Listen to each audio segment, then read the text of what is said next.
It's time to take command with former NFL tight end Logan Paulsen and former Commanders beat reporter Craig Hoffman. What's up? What's happening? Welcome in. Take Command Podcast. Logan Paulsen there. Craig Hoffman here. Tape has been consumed, Logan. This is what the people wait for. Actually, that's a lie. Most people don't wait for it. They just yell incessantly and don't really care what the tape says. But then there's another group of people that do wait for this all week. Yeah, I mean, watched a lot of tape yesterday. Because we got to get ready for the Giants coming up. We got to get ready for this. So just about 7 hours of tape watching, and had my fill. So excited to talk about it. Yeah, no, that is the thing. Once you watch it, is you watch it all, then you're like, I need to unload this. I can't just stay in my brain. And that's what this pod is for in terms of looking back. So for those that are new to the show, within maybe you found us during the draft process or something, Tuesdays are a tape review pod. We go in depth on everything from the game after watching the All-22. I have also watched it all the way through because thanks to NFL Pro, which you can learn more about with our interview with Bill Smith last week. I can do that now because the tape is actually up at 6 a.m. The day after games, and it's sortable and all kinds of good stuff. So even Logan, if we need to pull something up quickly during the show so that we can rewatch it, that's not going to be that hard, which is sweet. We'll probably edit that part out of the actual podcast. But that's okay. We can go watch it and be like, hey, what do you think on this play? Let's start off though. Let's not bury the lead. I think there is obviously a lot to talk about defensively. I actually think there's more to talk about defensively than offensively in some ways. But we all know that in the large project that is happening in the rebuilding of the Washington Commanders, that Jayden Daniels is the most important piece of that puzzle. So how do you think Jayden Daniels did in his NFL debut? I think he did okay. I think obviously, I love the competitor. I love how he approached the game. I love kind of how I think you hear people talk about, especially in the analytics community, how a athletic quarterback just raises the floor of your offense, even when they're not seeing it potentially well. I think you saw that on a down-to-down basis, and I think the competitiveness was there. I think the one reservation I have about it is I think he's kind of racing through his process a little bit. And again, that's something that where if we could talk to him, I'd love to talk to him. Just be like, hey, you got a little bit of pressure early on. Did that accelerate your process as the game went on? Because I think that's entirely reasonable and in some ways to be expected. And then I think the other thing for me, just after watching the film, was just do you understand at this point in your career what NFL Open is? And I know, I talked to a couple of people on the phone yesterday, and it was just they seem like they're all covered. But the thing to me is, when I watch, Matthew Stafford, watch Patrick Mahomes, they understand how the defender's body position leads to open players, right? So, for example, you've got this Omaha, you've got an out, you've got an out by number 2, you've got an out on the other side and an out on the far side. So it's just 4 outs across the field, right? And Tampa Bay, the two are at varying levels, right? So the outside receiver is running a deeper out, inside receiver is running a more shallow out. Well, it's more like a spacing out. So basically what you're doing is you're taking imagine you're running on an angle, running on a 45-degree angle to the out. So you're distributing the field. So basically you're attacking spots and underneath coverage, right? It looks to me like Tampa Bay is could be in quarters, could be in 2, could be in some type of soft 2. Anyway, the DB, his shoulders are square to the middle of the field. And Terry does a really good job bursting that 45-degree angle, right? And the guy thinks, oh, maybe he's running a fade and takes a half step up the field. He does a good job keeping his base nice and square, but takes a half step up, runs the out. And I felt like that's open. I've seen Matt Ryan, I've seen Jay Cutler, I've seen Rex Grossman rip that throw. And just understanding that because of his position, he can't break on that ball if you put it out to the sideline, I think is something that is going to take some time. And there are a lot of opportunities and throws like that in the game where I'm like, I've seen you make this throw in practice. And again, he's making enough plays to keep the offense on schedule with his legs. But I think that's the next maturation. That's the next thing you're hoping for. And all that being said, I totally understand why this would be tough for him week 1, because Todd Bowles and the stuff that he brought from a pressure standpoint is just a nightmare to prep for. So I think everything just felt a little bit quick for him. It felt a little accelerated. And I think that's how I come out of the game. Love the competitor. Love the athleticism.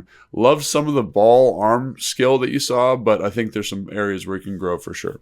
Yeah, it's a weird game to watch back because he is both the primary reason the offense is moving, right? His legs, his scrambling, he's taking some plays that would be -7 and turning them into +19. And you're like, that's awesome. That's good math. But also there are some other plays where you're like, he's the primary reason why the offense isn't moving as efficiently as it could. But that's the nature of playing quarterback. The quarterback is always the reason the offense is doing anything. And so we have to be able to hold those two thoughts at once that, hey, if he's going to have his process not be ideal, or he's not going to make throws to guys that are NFL open, what does he then do? Does he take sacks? Does he throw the ball away? Does he scramble poorly? No, he scrambles really effectively. And like, that's a lot better, and it can help you survive in games as an offense than all the other options, but it is not optimal. And so I think that's a good important point to make here in week 1 as we do our first tape review of the season, is like, we're judging a lot of this stuff in kind of on tiers where it's like, is this good? Is this really good? Is this optimal? And it's certainly not optimal to have a quarterback who's missing open receivers. With that said, the concept of NFL open is another like funny one, because per next gen stats, I don't think the Commanders had any receivers in the top 60 in the league over the weekend in terms of separation. But at the same time, that doesn't mean that there weren't guys available. And I think the last point I'd make on open, and it goes to the timing of the process, is guys can be open, but not for long, right? You have to throw with some level of anticipation. And there were more than a few plays where I'm like, man, if he threw this with anticipation, the guy turns around, the ball's there, he catches it, maybe you can make a move, or takes a hit, but it's a nice 12-yard, 15-yard, that intermediate zone that he didn't hit a whole lot in the game, if at all in the game. There's completions there, but if you wait a half beat, then the cornerback recovers. Then the linebacker, the safety, whoever's, if it's on the tight ends, they're recovered. And so open is not just like, how much separation do I get? It's how long am I open? And the answer in the NFL is not very long for basically anybody. Yeah, I think that's a really good way to look at it. And again, it'd be really interesting to look at how they get those stats. Because like when you're watching it, you're like, yeah, because open is such a complicated, layered thing. It's like, are you open when he's on the 5th step of his drop? And there are times where it's like, there was a comeback that Terry ran versus quarters, right? And so he's really ripping up the field. I think, Kyle used to call it like a lock route. So it's basically like a 20-yard stop route. And versus quarters, it's a really good play because the receiver can really dig and run. And then when he stops, the safety's opened up, the corner's opened up, and so they just run out of there. And so for a period of time, it looks like he's like bracketed, Terry.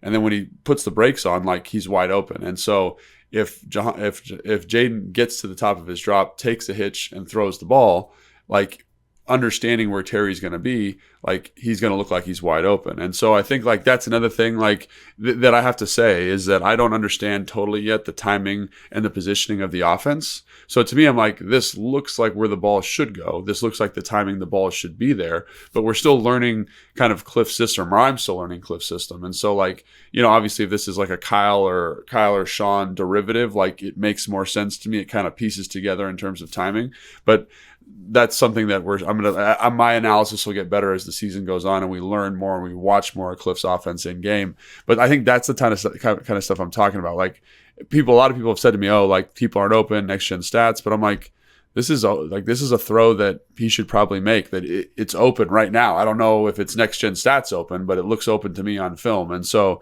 understanding the timing, the drops, and how they marry to the concepts is something we'll get better at. But like, just to my eye early on, I think there were some opportunities that if you were to ask Jayden, I think he'd probably say, yeah, I could be more aggressive here.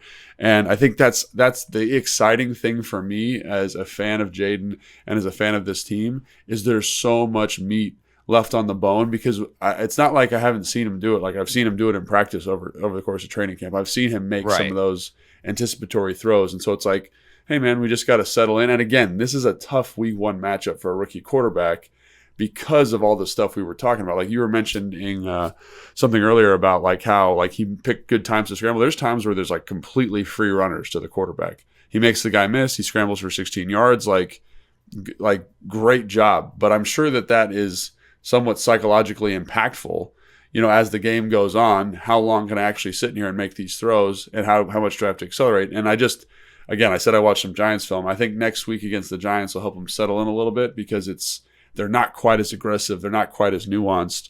And so I'm hoping that we see the version of Jayden we've seen throughout practice next week. Not that he played poorly, but I just think there were opportunities that he wishes that he would maybe have been more aggressive on. Just, I'm assuming. There's no doubt that there's a couple in there. I'm going to guess that the one you just talked about is with 10-10 to go in the second quarter, because I charted all of his scrambles and there's only one that went for 16 yards. Yeah. So 10-10 left to go in the second quarter. It's a 2nd and 8. This is one of the best. Like, we talk about getting to stuff that Jayden likes, right? Let's go 3-by-1. 3 receivers on one side, 1 on the other. So we get a potential one-on-one look. And in that particular case, it was Terry, and they sent Terry deep.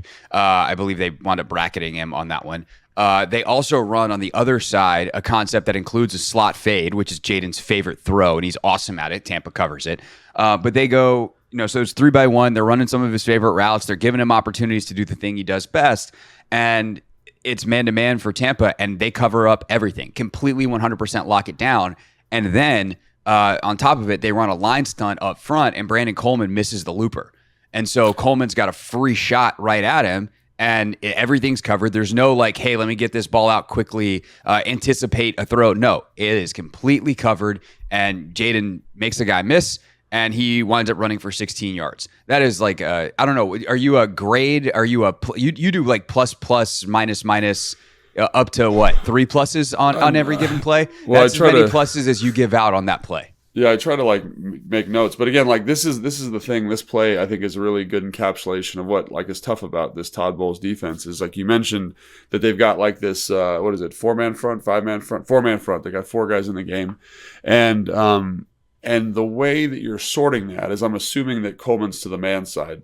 So, Antoine Winfield Jr. walks up to the line of scrimmage outside of him, right? And so I have to sort the most dangerous rushers.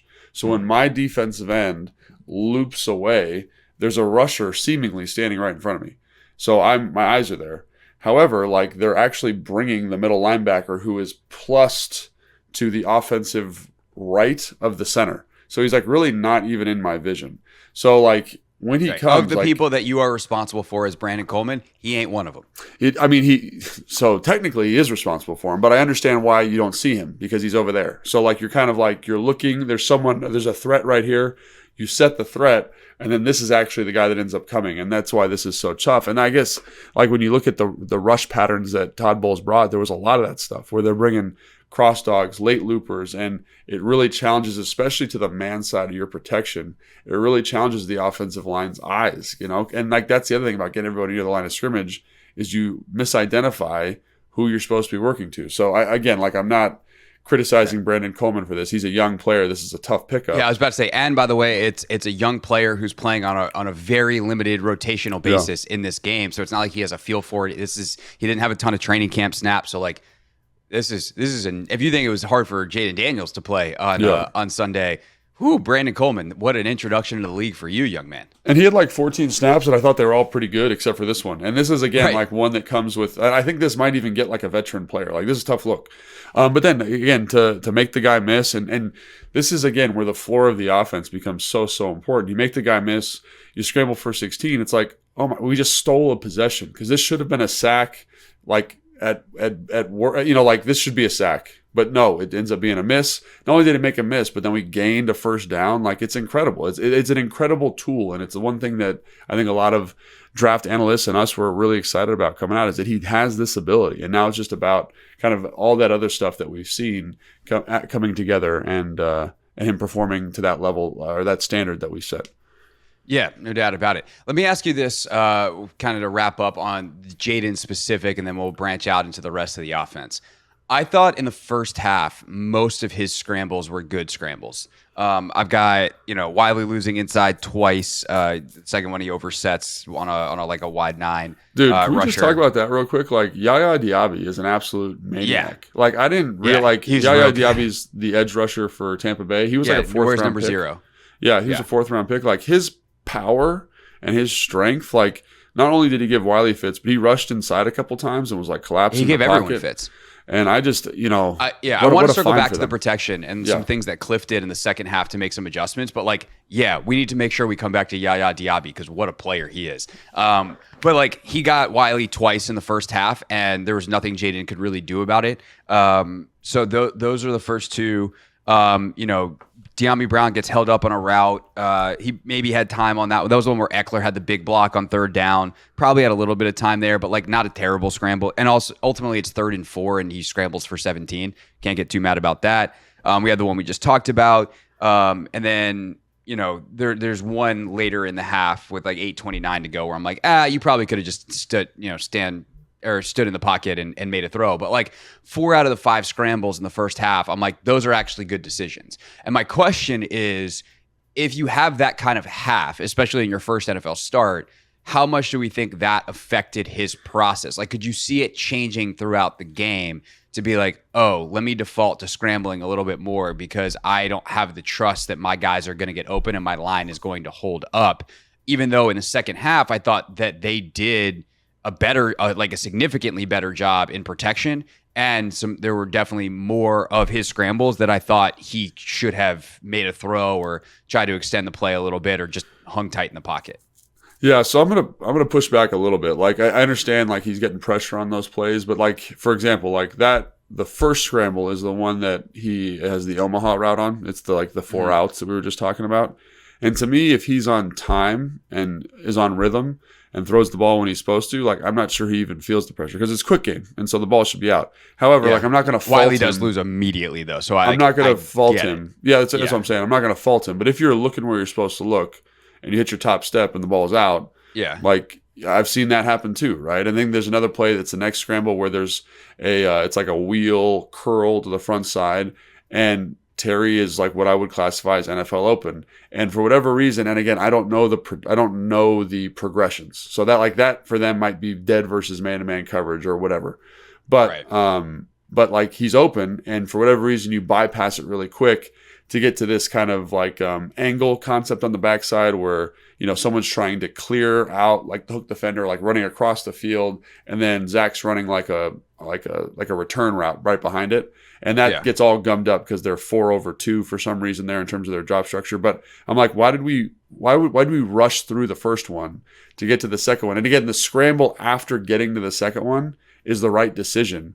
But why do we bypass number one is my question. And so that's the type of stuff that came up for me where there is pressure, but if we're on rhythm and on time and throwing the ball with anticipation, we're probably okay. And again, I don't play quarterback for a living, and there's a reason it's the hardest and most important position in all of sports is because of stuff like this. We're splitting hairs, right? But when you watch, I don't know, Trevor Lawrence anticipate that throw, that touchdown to Brian Thomas in the back of the end zone. I don't know if anyone saw that on Instagram, was making the rounds. That's what you're talking about. There's almost this clairvoyance to sometimes playing the position. And I see that in some of these stuff. And I'm like, just trust the timing of your feet and the process of getting the ball out and let this thing rip. But again, to your point, there is pressure. It's a muddy pocket. But I guess what I'm saying is I think there's another perspective where it's hey, if you're trusting the timing of the concept, you won't even feel it because the ball should be out. So I think that's, again, where you kind of get into these yes, I think he made some good decisions scrambling, but also technically, are we in the right position from an execution standpoint within the context of the offense? And I can't answer that, but that was a thought I had when I was watching the film. Yeah. Okay, so if we take that as the premise, then that at the very least we agree that the pocket is muddy quickly, more often in the first half than the second. How does that affect? I guess my real question is do you see a different player in the first half and the second half, or do you see a player whose kind of trust and confidence in the pocket is changing over the course of this game because of the circumstances around him? I definitely thought I saw a guy who was accelerated. He was just accelerated. Even the first drop back, the fumble. Yeah, that was weird. To be robbed. That to me looks like a Hank concept. So Hank concept is basically everyone's running hitches. The outside guys run 10-yard hitches. The tight end or the slot receiver runs a 5-yard hitch over the ball. And then they had what I would call a push concept on it. So the tight end is going to release to the flat, the back's going to release to the same side, and it basically plays out like a screen, right? So it's like a spacing concept, good zone beater, and then if I don't like it, I have this like little screen to the right. And I feel like he just speed racered through the concept to get to the screen, and then was so early to the screen that it became like this weird angle on the throw. And again, that's where it felt a little fast. Then we talked about the first scramble. Again, there is pressure, but it's quick game. Should the ball be at? And I just felt like that kind of maintained throughout. Like I felt like he was just like lightning fast through all of his reads, as opposed to understanding kind of conceptually the coverage and saying, I have time to sit on this or I don't have time. And I think that goes back again to like this just being a really tough first matchup for him, because one of the things that we're talking about here is pre-snap, understanding the protections, understanding the blitz, and basically being like, I actually have time here. Like one of the things, like when I coach quarterbacks at the high school level, it's like, are you actually hot or do you feel like you're hot? Because it's a different thing, right? It's a different thing. Like if we're picked up here, right, we're okay sitting here, make this throw. If we're hot, then you got to accelerate. And I think that's where like understanding the protections, understanding the blitz pattern is so important, because there's times where you can tell, and it's not his fault. He doesn't understand the blitz pattern because these are all unscattered looks, relatively speaking. There's not like a huge file on Todd Bowles for week 1 of the season because he's a game plan pressure guy. So he made these game plan pressures. He brought them in. And so the novelty of them, I think, is super important to understand here too. So I felt like that was part of his process. It almost felt like the coaches all week were like, hey man, we got to be quick. We got to be fast. We're going to be pressure. We're going to get heated up. And then he was fast. And then he didn't have any kind of like, hey, let's shift it down a gear so that I can see these concepts develop. Yeah, no, that totally makes sense. And I think you see that as the game goes.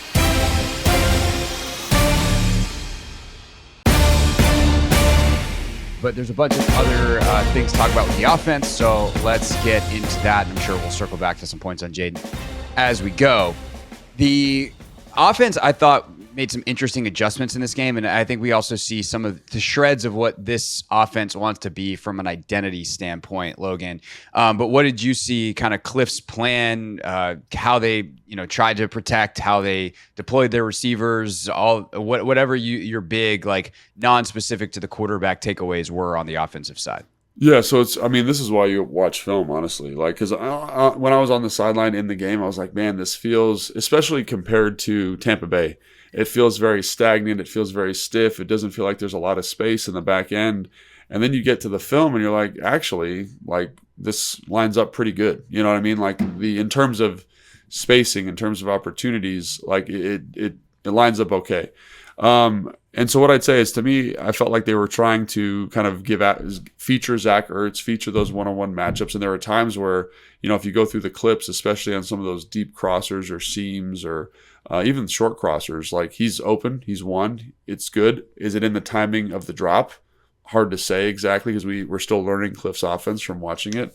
And then I thought there were some explosive opportunities that this team didn't capitalize on, which I think is the other frustrating thing. Like there was obviously the deep ball to Terry at the start of the second half. Was it the start of the second half, second quarter? Yeah, it was first play of the third quarter. Half. And so you're like, that if you hit that, like great job by Terry, great job on the protection call, like great job with the token fake. Really good work. And like they're in this kind of weird Tampa Bay in this inverted 2 where the safety's actually the half player, and he bites on this like little stem, really subtle stem by Terry, and then he's off, and you're like, man, that should have been a touchdown.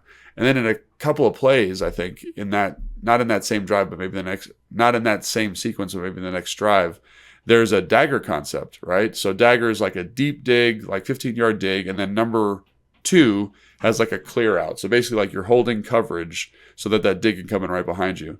And the dig is like the first read on paper, but it's basically dead versus all coverage except for 2-man. And they get in this Tampa Bay, they rotate to this kind of half 2-man structure, and Terry's running right open down the middle of the field. And Jayden looks at him, but doesn't throw the ball. And so I think that's, again, where some of that experience comes in. So I was a little bit frustrated on the sideline because I can't see the whole thing because you're right there. But I will say, like, I thought there was. Do you have any idea why he didn't throw that ball? Because that's one that I watched and I rewound and I'm like, you go to the end zone angle and you're like, let me watch where his helmet stripe is. Like, let me see if I can look where his eyes are. And I'm like, buddy is screaming down the middle of the field, wide open, runs right past two dudes, and Jayden looks to be looking right at him. And I'm just like, yeah, come on. Yeah. And like, and we'll talk about Terry a little bit more, but it changes Terry's day with those two completions from whatever it was, not very good on the stats front, to, like 5 catches, 150 yards, and 2 touchdowns. Yeah, no, 100%. And so I think that was, speaking to that, I think one of the issues with dagger, like that concept, or some people call it horn, whatever you want to call it, right, is that it's so often that you look at the clear, the through is what we're going to call it, and then you throw the dig. You look at the clear, you throw the dig. You look at the clear, throw the dig. And so when that one time comes up where it's like, hey, this is a fastball right down the middle, it's 2-man, let's get this ball out, sometimes people miss it. Even receivers I've played with have missed it. Like they think they're just clearing out, they're clearing out. Team runs 2-man, you're right open down the middle of the field, and the receiver's kind of sleeping on it because they're not expecting it. Obviously, Terry's ready for that ball.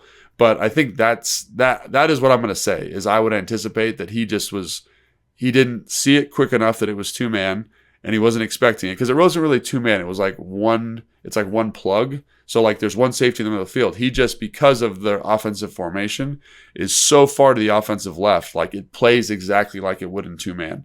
So I think that's the thing. He probably just like didn't misread it and said, oh, this is dead, I'm going to get to the dig.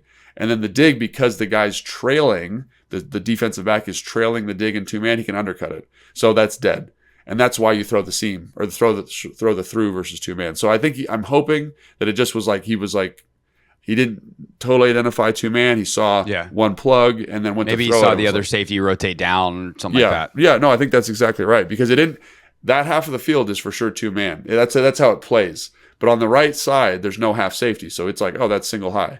So why am I going to throw that? So I guess I'm hoping that's what it is. And again, it's his first game as an NFL quarterback, and there's a lot of different coverage contours that he hasn't seen through training camp, and this is going to be the result. It's like he's just got to get more plays into that CPU and develop a little bit more.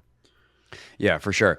Formationally, I thought there was a lot of really cool stuff that Cliff did. And I kind of chuckled because there's some folks complaining about, oh, Terry only lined up wide to the left. And he had like 6 snaps that technically registered for PFF's alignment metrics in the slot. But I kind of chuckled at that, and I was like, left is a direction. It's not an alignment. Yeah, right. But I thought Cliff did a good job of, hey, let's use bunches. Let's use stacks. We got 4 receivers on one side, 3 receivers on one side. We're 2 by 2. Like, I really liked the variation in not only formations, but in personnel, who was in those different formations. And I thought in the second half, going more to Brian Robinson and Austin Eckler on the field together was a really nice adjustment that Cliff made. You saw some chip help on our guy Yaya more in the second half because he was a monster in the first half. And my note that I put on some of that stuff is I like made a couple notes and then I just kind of arrowed multiple things together into Cliff is awake. You see a guy who's paying attention to the game and making adjustments in real time, and like that is something that is lovely, to not have an OC that just so falls in love with his pregame game plan that he just is determined to make it work and is making adjustments when he's got all these different tools of variance to deploy. That's something that I felt was happening. Am I off on that? Am I right on that? And can you what did you make of kind of the way that Cliff deployed the various personnel that he has to play with? Yeah, so I don't know if there was like a drastic change from the first half to the second half. I thought that Tampa Bay, shifted their focus a little bit going into the second half there. But I do think that Cliff, again, watching the All-22, called a pretty good game. Like we just talked about how I felt like there were guys that were NFL open that Jayden's bypassing, right? And I think like that's because Cliff is calling concepts and creating space through formations and through positions. Like, again, like there's a bunch of different ways to run offenses, right? Like I think you look at Tampa Bay and they're motioning and shifting and can with me, check at the line of scrimmage, all this kind of stuff. And that's great. But also, like, there's ways where you see we're just going to spread you out. We're going to find matchups. We're going to identify those abilities. And you also mentioned the bunches, too. Like, there's a couple times where they got into bunches and they ran a man beater and there's dudes wide open. But Jayden has selected the single receiver side to work. And that's totally fine. I think that's totally in the parameters of the offense. But there's good concepts there, right? And there's good guys. Like, there's guys that are dropped in coverage. And that's all because of the bunch. That's all because of how they align. That's all because of the personnel in the bunch, right? Because sometimes you throw a running back in there, you get a linebacker, and then when we cross, Now I've got a linebacker on Luke McCaffrey, and that guy can't cover him, and he's going to be wide open. Right. So I love all that stuff. It's great. I just think it's like, I forget exactly when it was, because it was on the touch, or the almost touchdown to B-Rob. It was Jayden's touchdown where he throws the crossing route to where Jayden throws the crossing route to B-Rob. He runs down the sideline, almost scores. Yeah, Eckler's out in front blocking. Yeah, I think you see the offense on that sequence, right? They're able to run with more efficiency. I do like that. I do like how they got into some different run looks. They kind of stayed with their GT, their counters, which they should, but they had some kind of different formations, some different alignments that created space, which was great. But the hurry up, as they went on that drive, you could see the fatigue of the defensive line. You could see the fatigue of the defensive coordinator too, because on that play where they hit the check down to B-Rob, like the defensive line basically does not rush. Like they're so tired. They don't rush, balls out. The pursuit's terrible, and B-Rob's able to scamper up the sideline there. And I was like, this is what you're hoping for. But in order to get this, you need to stay on rhythm offensively. And that's something that people throw out for every single offense. But you earn that response from the defense by staying on the field. And I felt like early in the game, after watching that drive, I felt like early in the game, they weren't efficient enough on offense to elicit that response. And so it was cool to see like a flash of it and say, this is what Cliff's hunting for, right? 5-yard run on first down. Here's a completion on second down. Quarterback run on first down. And they were able to string together, I think it was 8 or 9 plays.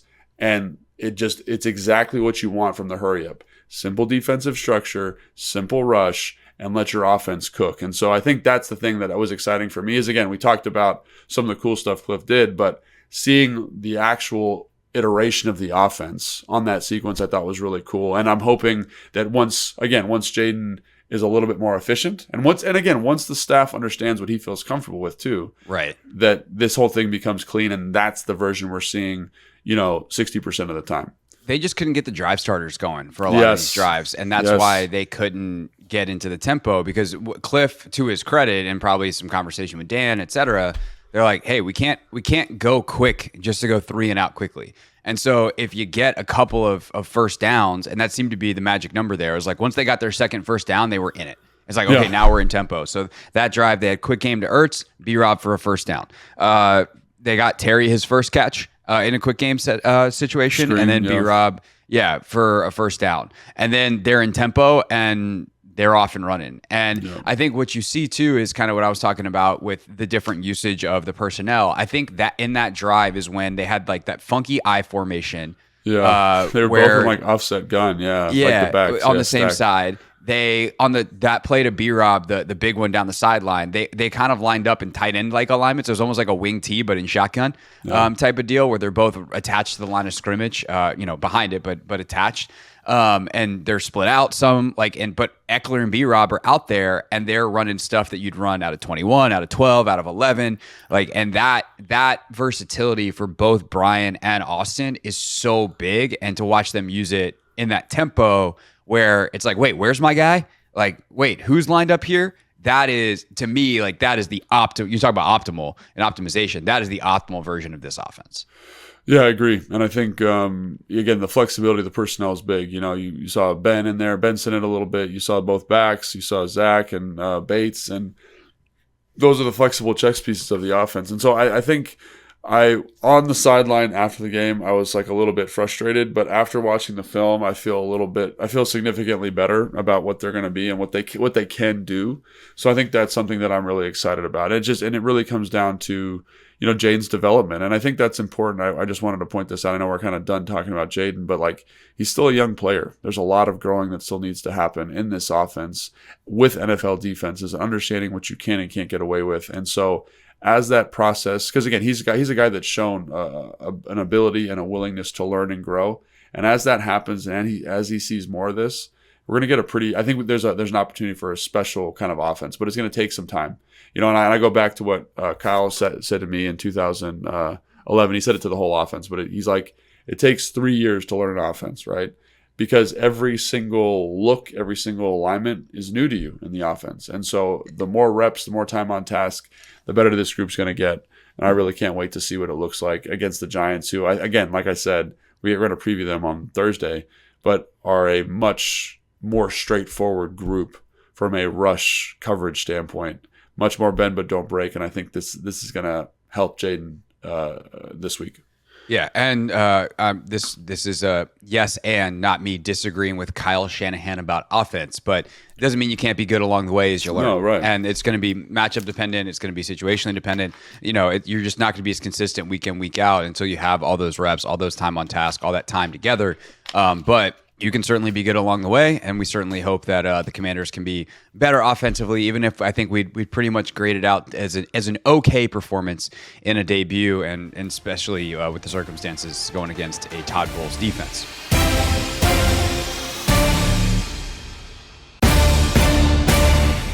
Speaking of defense, Logan, and a need for time on task, cohesion, and time together, let's talk about the Commanders defense. Yikes. Buddy, they give up 37 points. They do not finish well. I had a line in my 1st and 10 on the radio show on Monday. They may have had finish Friday. They did not have finish Sunday. They need to be better on 3rd down. That is very easy analysis. It's something Dan Quinn said in the immediacy after the game. They obviously need to finish some of these pressures into sacks. Doesn't take longtime football analyst, nevertheless a 10-year NFL veteran, to get that analysis. But as we dive a little deeper, what do you see on the whole on defense? And then obviously we will talk about some of the individual parts. I mean, first, you don't need to be a 10-year NFL player to see that, but that's ultimately what it comes down to. Like, what did Jay Gruden say to you? Like, sometimes you just got to make plays. Like they're in a good spot, like, to make a play. I think I don't remember the exact number, but it's like 4 or 5 opportunities for sacks, like in 2nd and long or 3rd and long situations or 3rd medium situations. And the rush pattern's good. You're there. Let's just finish that sucker. So kudos to Baker. You got to give him credit. I mean, he played about as good a football game as he could have played. But I think that's something that is important, right? It's like it comes down to making plays at some point. And I know this is like not the most detailed, but like the X's and O's got you there. And I know it's going to be tough, but we got to finish some of those. And think about if you end up with 4 more sacks there in this game. Like huge. On 3rd downs, or 2nd and longs, and it's 2nd and 15. Like the defensive performance is significantly better. That being said, I will say, and I would say real quick on the finishing point too, just, Benjamin St-Juste, we'll talk about it more, but like in position to make a play. If you want to put it in the make a play category, there's a couple of times where Benjamin and other DBs just need to like whack the ball, or in some extent, get lucky. Have the ball hit your arm as you swipe through the hands. You did the right thing, but the ball finds its way into Mike Evans' hands instead of your forearm. Yeah, and I think Benjamin St-Juste was probably the most consistent of the guys in the secondary. Like, he was super physical with Mike Evans. Like, really, like, he's not been overly physical in my time covering the team, but he like took it to him a little bit. I was really impressed with that. He made a nice break on a ball in the first drive, and like probably should have had a pick. Like, he did some really good stuff. But again, like when the moment's there, like you're battling with Mike Evans, maybe one of the best, maybe the best big receiver outside of Calvin Johnson, Randy Moss in NFL history. Like, we just got to get up and get that ball down somehow, find a way. And again, that's a perfect ball. That's a perfect throw. Like, there's really no defense for that if you really think about it. But again, like you said, and it's a tough situation to make a play. But so overall, I think I just wanted to say this after watching the film. First off, Liam Cohen was like in his bag, man. They did a lot of stuff offensively that I was like, how are you supposed to fit this having not scouted it? Like, how are we supposed to fit this run? Like, so that's one thing is like they ran a ton of traps. They ran a ton of whams. So basically, like on the interior, like a trap is when like you have a 3 technique. So someone lined up over the outside shoulder of the guard. He's penetrating that B gap, and you're pulling the backside guard to kick him out. And of the things on my bingo card that I would prep for, outside zone, duo, power, counter, were the 4 things that I kind of said we got to prep for this based on what Sean does in LA. That's where Liam Cohen was last. Trap and wham were not very high on my list. And so you're asking guys to fit a bunch of runs that are not like normal runs you fit consistently. Like, obviously Philly made that kind of in vogue like probably 4 years ago. And so you prepped it when you played Philly, but you don't prep it versus everybody else because not everybody runs it. So that was one thing that stuck out to me. The motions and the shifts, that at the line of scrimmage stuff, I thought was excellent by Tampa Bay, which puts them in a tough spot. But also, that being said, and Tampa Bay did a good job of kind of creating some of their own luck here. there were times where they were just not on the same page in the back end, like from a leverage standpoint. And this is something that London Fletcher talked about. I'm on the sideline during the game. I hear the DB coach, giving those guys a talking to, not about making plays, but just about being in the right leverages oftentimes. And that just wasn't that was a consistent issue that they were having. And so I think much like we talked about some of Jayden's maturation on offense and the offense in general just kind of growing into itself, I think there's a lot of that happening on defense with the secondary in terms of where they need to be forcing people to their help. I am really glad to hear the coaches coaching that, because that's something that was not a thing prior to this. You know what I'm saying? That wasn't a point of emphasis. So they understand the limitations of the defense. The coach understands the limitations of the defense where the help is. It's just about getting guys familiar. And I think, again, this was a tough week 1 matchup because they do a lot offensively and you didn't get to scout it. So I understand this was going to be tough, but I do think that was one thing that I took away is like just the attention to detail that the staff expects and the players expect from themselves wasn't where it needed to be. And obviously there was some big plays as a result of it.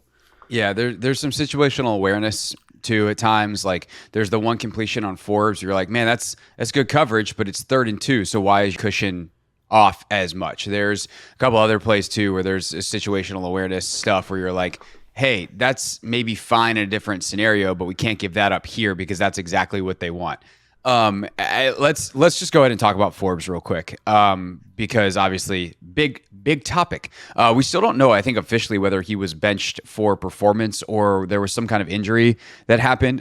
Considering he got benched or he didn't play again right after the double penalty play, I'm gonna guess that probably had something to do with the performance. But he was in and out of that game a little bit beforehand. And Logan, I had in my notes before that play, like 2 or 3 plays before, I made a note. I was like, 13 is not playing hard enough.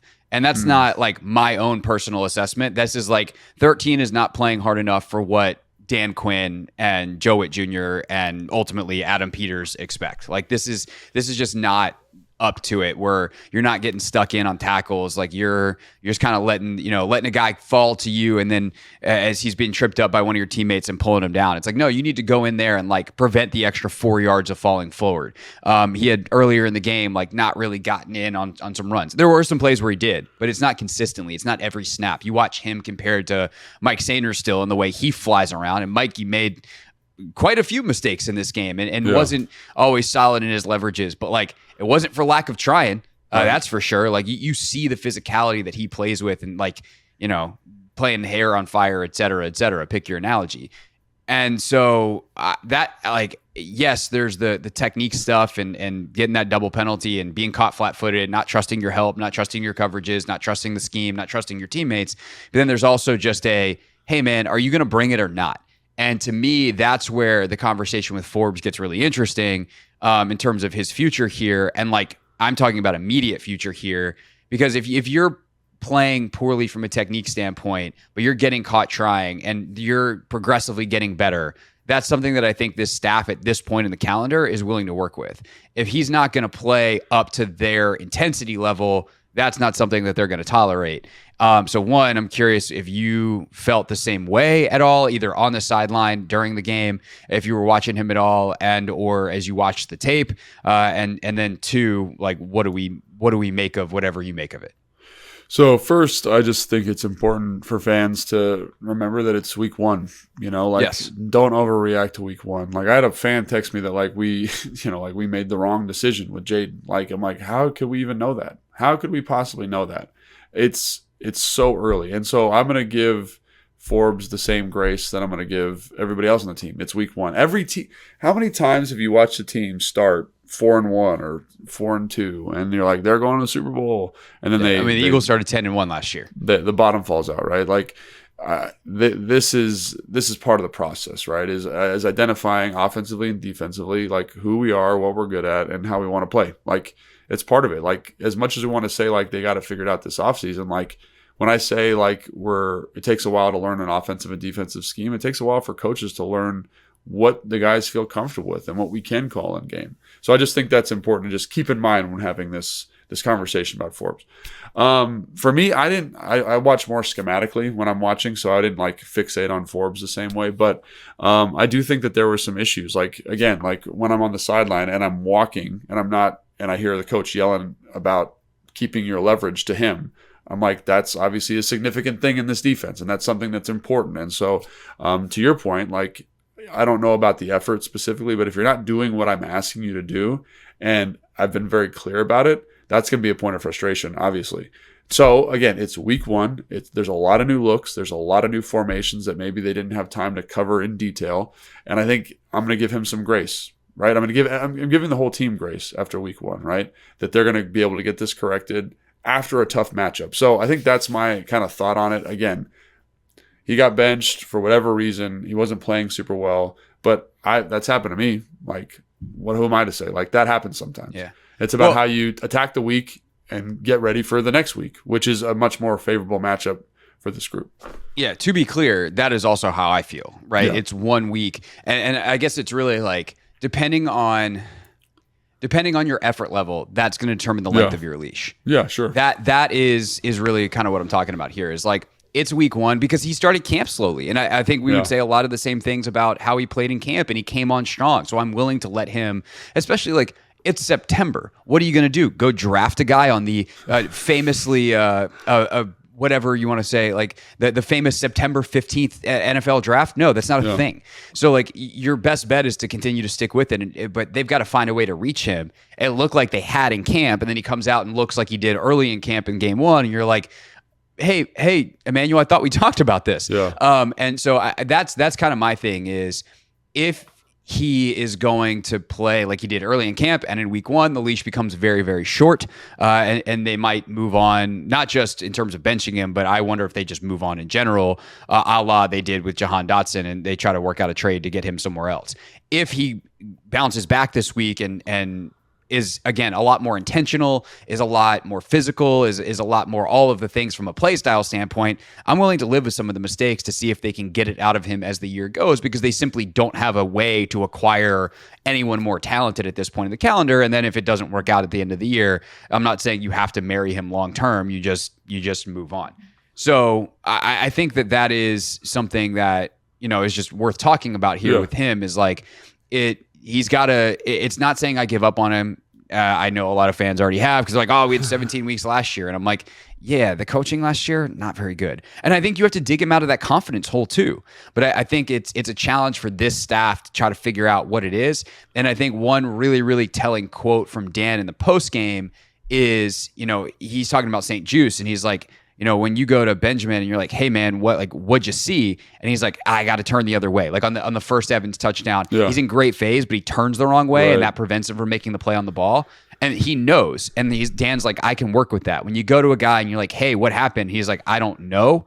That, he didn't say Emmanuel by name, but I'm pretty sure he's talking about Emmanuel Forbes there. And Dan's like, you can't really, I don't know what to do with that. And so that disconnect has got to be connected. Otherwise, I don't know how long Emmanuel Forbes is for certainly a starting role in this defense. Yeah, I think that's the other thing, like when I've had a time to talk to people from the former staff, since the season ended. And like, that's the thing that they kind of bring up about him, is like the intentionality wasn't always there. Even though the coaching might not have been great, the intentionality wasn't there. So I do think like, that's something that's kind of an interesting thought experiment just with athletes in general. It's like, you are taking a person who may not be the most deliberate and trying to make them deliberate. And I've seen it happen, but it is challenging. And so I think you're kind of making a shift there. And I agree. Like, if he doesn't abide by what the stuff they want him to abide by, like, it's not going to work probably, And again, especially on defense, because you need all 11. Yeah. And so again, like, it's week 1. I feel compelled to keep reiterating that it's week 1, but I do think it's something to keep an eye on. Like, because Noah Igbenogany gets in there and he's playing his face off. It's not always perfect, but he's playing hard. And so I think like that's something just to kind of circle and say, hey, like, how does he progress with this? Is he intentional? Is he deliberate? Is he focused? Is he playing the defense the way that they want him to play it? Like, all those things are things to keep an eye on, because again, like, they've shown that if you're not with us, like, it's okay. We'll find someone else who is going to do that. And I appreciate that about Dan. I appreciate that about Adam. I think that's, again, when you're building a culture, I think that's the right way to do it. But again, like, Forbes has to show that he's willing to do that. Yeah, and I think you gotta give people choices, and the choice ultimately is like, are you in or are you out? And like, if you want to opt out, like, we're not gonna say like, oh, you're a terrible person, but like, if you want to opt out, like, we'll go find a trade for you. We'll go, and it's not like we're gonna necessarily ask you to say, hey, are you in or are you out? Oh, I would like to be out. Could you please trade me? It's like, hey man, are you in or are you out? Go show me. And if you show us that you're out, like, okay, then that's what, I'm sorry, but like, that's what happened with Jahan Dotson.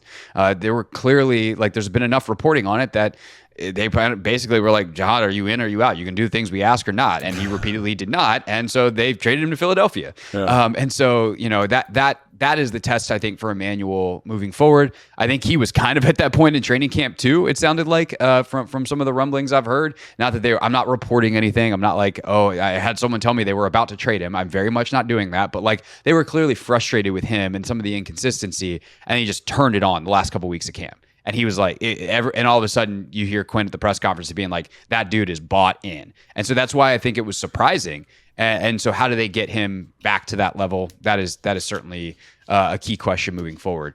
Last thing on the secondary real quick. What did we make of kind of how they use the different personnel? You saw Percy Butler out there quite a bit in the three DB stuff or three safety stuff. We saw obviously a ton of nickel. They basically played nickel or some variation of it with the three cornerbacks out there the entire game. Obviously some dime with the three safeties as well. In terms of who was out there, how they lined it up, how they deployed those guys, anything in particular jump out to you? I mean, I think it's kind of what we saw in camp, in terms of like kind of general utilization, and I think that's something that we'll get more like locked in as we go through the season. That's one thing with defenses that I've noticed, like even when I was playing, like they might start out a certain way and they're like, actually, we don't like that. And then they kind of tweak and adjust until they get to a spot where they feel really good about it. So I think they're still working through that a little bit, but it fits with generally what I thought. I think the biggest difference, just in general, was the pressure packages that they brought, which was great to see because that's kind of what we were kind of looking for. But in terms of secondary, nothing really like, oh, I can't believe they did this, or they were in so much nickel, or they were in dime a little bit. I think that's who they want to be. I think they want speed and athletes on the field, especially with the personnel that Tampa Bay was in. It made a lot of sense. They weren't in two tight ends. I'm trying to remember that much. So there wasn't really cause for them to be in bigger personnel groupings defensively. So that made a lot of sense. And I think it's something to keep an eye on as the season goes on for sure. For sure. And then I guess one extra thing on the secondary that's kind of important in a film review, some of the coverage busts, anything to talk about. I mean, obviously there is stuff to talk about, but what do you want to say about those? I think there a couple of them, like there was one early in the game where like they're trying to check, they're in empty and they're trying to check the cover two, looks like to me, and not everyone gets the check, so you end up with some guys playing man, some guys trying to get the cover two. That happens. Again, you got to, as the season gets on, those types of details need to be corrected. There was one, I think it was, I forget who scored the touchdown, but it was the one where like Mike Sanders-Still, Quan Martin, and Jeremy Chin all there. on that wheel route. Yeah, it looks like they're in some type of man coverage, and with the short motion, they don't quite pass off responsibilities correctly. So I think a lot of people are like, they're in zone. Like Sanderson's got to get deeper. Like I think it's man. No, I thought so too. I'm glad you said that. That makes me feel better about my eyes. Yeah, and I think they just didn't like, because they moved the outside guy to the second spot, and they just didn't get it communicated now who's got two and who's got one, and it just got a little bit muddy. They both went to, like, it was weird because like Quan started on McMillan and then kind of latches on to what looks like Mikey's guy, and then Mikey's like, okay, I guess I'll run with, oh shoot, it's a touchdown. And I'm like, that's just that's why it's tough, not good because communication. in those bunches you have bunch rules in coverage, right? Like I have number one out, because you don't want to chase people through a bunch because you get picks, right? So I have number one out. I have I think Quan has number three there. But who is number three on a sit? Like that to me would be number two. But like, let's say he runs a crossing route, then that's number three. So I felt like Quan saw that and was like, oh, is he crossing? Let me step up. And then he ends up sitting down. And then they both were like, oh, I have the sit, because we didn't actually change 2 to 3. And then they thought there was a change, I think is what happens. And that's where, again, I come back and like people are like, oh my gosh, that can't happen. That's two young players really 3 young players, because I think Noah was in also, and again, in this defense, who haven't spent a lot of time together, understanding different looks and different structures. And as much as people want to say that should be happening in practice, it's different when it's real bullets in a game. Like it just is. So Right. that's something that I have faith. I trust this staff. They'll get that fixed. And it might be 3 weeks from now, but it'll be better as they get on in the season for sure. Yeah, definitely. They played a lot of man on third down, and that they did a good job in a lot of it. And then the front, which we're going to talk about now, let them down on some of that. And then also there are some times where when you're playing man to man, it's pick and roll in basketball. Sometimes you die on the pick, and sometimes you just get right over it. And people remember the times that you die on the pick and Steph Curry hits 3 in your face, not the times that you get over it and nothing happens and the possession just continues. All right, last but not least, the front. Obviously finishing has got to happen. I also thought we talk about lack of cohesion and playing together. Some of what I observed, actually, now that I think about it, might be symptomatic of some of those traps and wham plays that you mentioned earlier. But it seemed like at times, you had guys not on the same page. You see Deron Payne jump inside a couple times, and the defensive end next to him is super wide, and I'm just like, that is a B gap that is too large. We can't jump inside there. But also, if you jump inside and then get whammed, then that's going to be an extra large gap. And asking a linebacker or safety to fill that is a damn near impossible task. But you're already at that point, even if they do a good job, giving up a 4, 5, 6 yard gain. So what did you think of how the group worked together, and ultimately any of the individual pieces you want to highlight in terms of how those guys played up front? Yeah, I mean, I think there was some stuff where you're like, oh, this is really good. Like, this is a good run-stopping stunt. I like how Bobby's playing off of this. And obviously there was a couple that Jayden had where he's like stunting inside on like a nickel pressure. Works out really well, And I think you mentioned some of the wham stuff. There are times where I think, we talked about Tampa Bay's offensive line and how athletic they could potentially be. And I think you saw shades of that occasionally, like just the surprise of how they could move and how they get to the second level. But I think when you watch, especially the first half, like they were not overly efficient running the ball, which usually means we're kind of all on the same page. We're all locked in. We're all kind of fitting where we're supposed to fit. You didn't see that kind of those more explosive runs till the second half. And I think credit to Liam Cohen for kind of changing up his philosophy a little bit, getting them more as opposed to outside gap scheme stuff. He's like, we're going to run traps and whams. And one of the things about Joe Witt Jr.'s defense is like they're going to penetrate. They're vertical penetrating defense on the inside. It's very disruptive. It's very hard to deal with. That's a good answer versus that kind of style. So and again, like I doubt that they prepped it. Like you can tell when a team hasn't prepped a trap because the 3 technique just runs straight when they're unblocked. Because again, for Deron and John, they're so good. Sometimes it feels like they're not getting blocked when they're penetrating. I thought tackling in the front as the game went on got a little bit worse. Like there was a couple of missed opportunities, which led to explosive plays. But I didn't see, it wasn't like, oh my gosh, they're playing terrible in the front. It was like, it was more, here are a couple, like, I think that was the other thing. That's the frustrating thing for me personally about watching defense. You're like, oh, here's 3 good plays in a row. And that's pretty good. And now it's 3rd and 4. And then here's a bad play or a play that's not up to competitive standard. And I think that's why defense is always so frustrating, because it just takes one bad play in a 3-down sequence to get you to a first down for offense. And the margin is so small, so small. And I think that was my ultimate takeaway coming out of the defense, and the defensive front too, was just like, and it's really for the whole defense, is like, it wasn't consistently good enough. There were good flashes of guys running to the ball, guys making good tackles. Like there was a play, I want to say it was in the first quarter, where they run like a single wing variation, where it's like, we're going to send a reverse action, hard run to the left, and we're going to motion this guy out. And Frankie Louvu chins Tristan Wirfs. Jamin Davis swims out of his gap, or kind of rips out of his gap. They make a tackle for no gain. Like, great play. Physical down by Frankie Louvu. Great job by Jamin making the play. And you're like, awesome. And I think in the next play, it was a first down. You know what I mean? Like, they couldn't stack them all together all the time. And I think that just comes back to some of the consistency we talked about in the secondary. Consistency in the front, just making sure we fit. Again, fitting runs is like, and unscouted looks is really hard. And I know a lot of teams did it this weekend.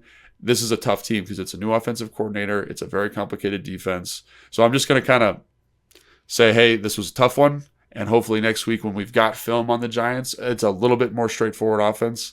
all of these issues we're talking about are less glaring, is basically my ultimate kind of thought. Yeah, it's a bunch of guys that haven't played together against a team that's got multiple years of cohesion. I know it's technically a new OC, but like Baker's worked with Liam Cohen before back in LA in 2022.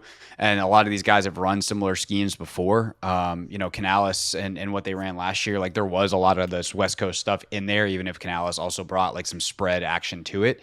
To me, I think the story of the game overall on both sides of the ball is like units in Tampa that have played together and have cohesion and know how to play together, and taking on a young and inexperienced football team that has never played a game together before. 60% roster turnover, new coordinators on both sides of the ball with completely new schemes to everybody. So it showed up. And I think that, on defense, some of that lack of cohesion and the back end, the communication, all that kind of stuff. One thing I did say on my show is next year, anyone listening or watching can hold me to this. I would like to see more snaps in the preseason because it would yes, the preseason is very vanilla, but on just, hey, let's do some basics of communication practice.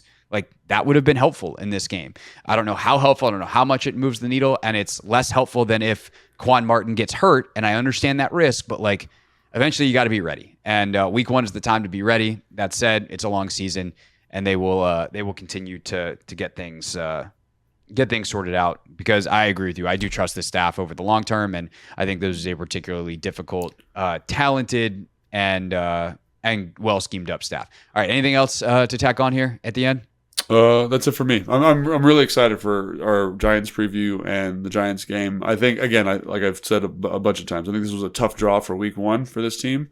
I think it's a good measuring stick. I think there's a lot of things, like when you play good football teams, you can kind of say, hey, we got to get better about our communication in the secondary. We got to get better with our understanding of anticipating throws or whatever it is. And so this is a really good opportunity for this team to grow.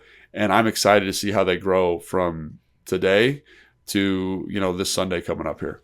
Absolutely. So that Giants preview comes at you Thursday. Until then, make sure you subscribe so that you don't miss it. Other than that, I'll see y'all on the radio. Logan will see you on Command Center, and we'll be back here on Thursday on Take Command. Thanks for watching this clip of Take Command, which has a brand new home. That's right. You can watch on YouTube at the Team 980. You can also listen to full episodes in the free Odyssey app, which is now enabled with Apple CarPlay. So we'll just, follow you around.